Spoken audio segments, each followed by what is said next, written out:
Hello mga mamshi at mga palangga ko, for today's video, eto nagbabalik tayo sa ating luto serye. Ito pa rin ang inyong Mama Lynn Junas.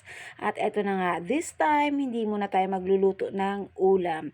Dahil ang ating lulutuin ay dessert or kakanin. So ayan, as you can see, nagmi-mix-mix na tayo dyan ng galapong or glutinous rice. Dahil gagawa tayo ng butchi na ube flavor at syempre may cheese sa loob. So ayan, minex-mex na natin ang ating glutinous rice kasama na yung ube flavor, pero condensed ang ginamit natin na ube flavor dahil wala nga tayong nabili ng mismong ube flavor na liquid. So ayan, at naka-ready na rin syempre ang ating cheese na nakahiwa or nakaslice ng pa-cubes. At ayan na nga, dahil okay na ang ating mixture, ayan na, simulan na natin ang pag-belot-belot ng ating butchi. Ayan.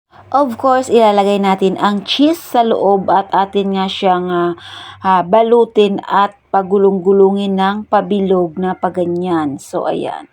Depende sa inyo kung gaano kalaki ang inyong gusto. So, ito, medium lang to.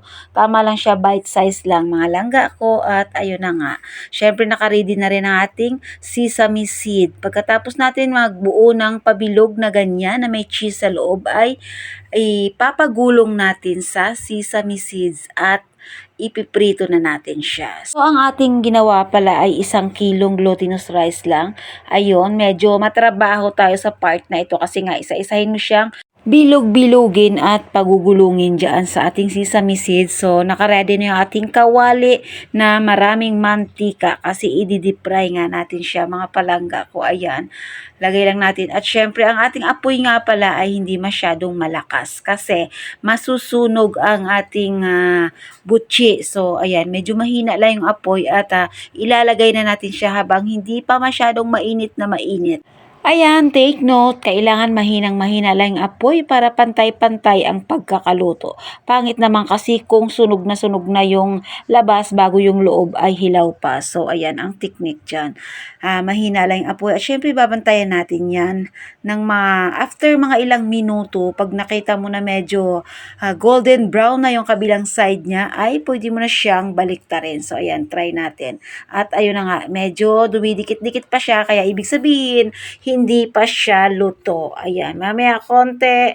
Ayan, pwede na nating baliktarin. Ayan, mukha na siyang binangkal. Char.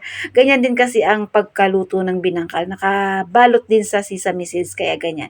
Pero ito talaga ay butchi na may cheese sa loob. Napakasarap, mga Mars ko. Talagang nagki-crave kami, kaya napaluto kami neto. So, ayan na nga, mga palangga ko. Excited na kami dyan. Ayan, excited na tayo tikman ang ating cheesy ubi butchi na malapit na sa katotohanan. Mga langga ko, golden brown na siya at syempre ilalagay na natin yan. Patutuluin lang natin sa mantika at ilalagay natin sa plato at magsalang tayo ulit hanggang sa maubos yung ating ginawang 1 kilong glutinous rice. Ayan. Ayan, nakaabang na talaga tayo dyan, mga mariko, at excited na tayong tikman.